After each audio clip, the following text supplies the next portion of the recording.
Ha, adasi, kecha ish masalasi bo'yicha suhbatga boraman degandingiz. Nima bo'ldi? Ishingiz hal bo'ldimi? O'xshamadi. Вообще-то senga nima? Nima sen meni so'rab qo'yasanmi hozir? Adasi, bu nima deganingiz? Amanim har kuni kun bo'yi ishda bo'lib, bolalarga vaqt ajrata olmayapman. Siz ham ishlasangiz bir ayol bo'lib, bir ona bo'lib farzandlarimga vaqt ajratarmidim deb aytdim. Kimga gapiryapsan demanglar. Ishlari ham yo'q. Obbo. Alo, Allo.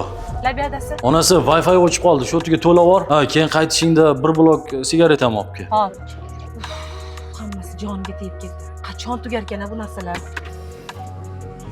Erkak o'z mas'uliyatini ayoliga topshirib qo'yishi qanchalar ayanchli. Boshida ayol uchun ishlab pul topish yoqimli bo'ladi. Lekin ozgina vaqt o'tgandan keyin bu narsa unga og'riq berishni boshlaydi. Bu yerda ayol aybdor emas. Bu yerda ayol qurbon. Agarda sizni ham xuddi shunday muammo qiynayotgan bo'lsa, mani 3 kunlik bepul darsligimda qatnashing. Bepul darsda qatnashish uchun izohlarda plus belgisini qoldiring.